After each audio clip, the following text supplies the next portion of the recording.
আসসালামু আলাইকুম। সুপ্রিয় চাকরি প্রার্থী ভাই ও বোনেরা, আমাদের চ্যানেলে আপনাদের আবারও স্বাগতম।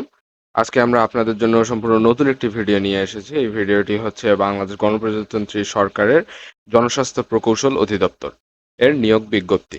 তো চলুন কথা না বাড়িয়ে আজকে আমরা ভিডিওটি দেখি। এই ভিডিওতে আমরা আপনাদের অবশ্যই ফর্মটিও দেখিয়ে দিব যে কিভাবে ফর্ম ফিল আপ করবেন। তো এখানে কিন্তু একটি পদে নিয়োগ দেওয়া হবে, যেটা হচ্ছে অফিস সহায়ক, যার এর লোক নেওয়া হবে 280 জন। 280 জন লোক নেওয়া হবে অফিস সহায়ক পদে। এবং এর বেতন হচ্ছে 8,250 টাকা থেকে 20,010 টাকা পর্যন্ত। যার বয়স সীমা আপনার 18 থেকে 32 বছর। এখানে কিন্তু চাকরিতে প্রমোশনের সুযোগ রয়েছে। এবং শিক্ষাগত যোগ্যতা হিসেবে আপনার মাধ্যমিক স্কুল সার্টিফিকেট বা সমমানের পরীক্ষায় উত্তীর্ণ হতে হবে, সেটা বলা হচ্ছে। অর্থাৎ আপনার এসএসসি সার্টিফিকেট দিলেই হয়ে যাবে।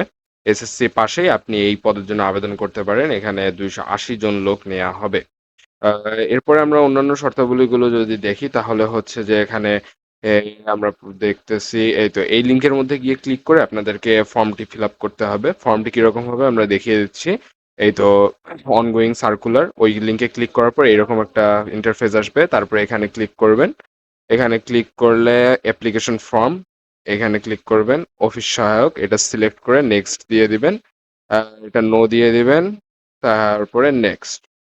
এই তো আপনার ফর্মটা চলে এসেছে। এই ফর্মের মধ্যে আপনার নাম, বাবার নাম, জন্ম তারিখ, ন্যাশনালিটি, রিলিজিয়ন, যে যে তথ্যগুলো চাচ্ছে সেগুলো সব দিয়ে দিবেন। দিয়ে পূরণ করে সাবমিট করে দিবেন।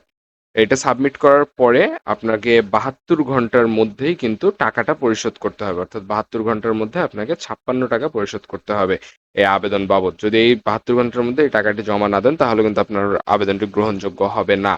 এবং সব থেকে বড় কথা হচ্ছে, এই আবেদনের শেষ তারিখ কিন্তু 8 জুলাই 2026 বিকাল 4টা পর্যন্ত। তো এর মধ্যে আপনাদেরকে আবেদনটি কমপ্লিট করতে হবে।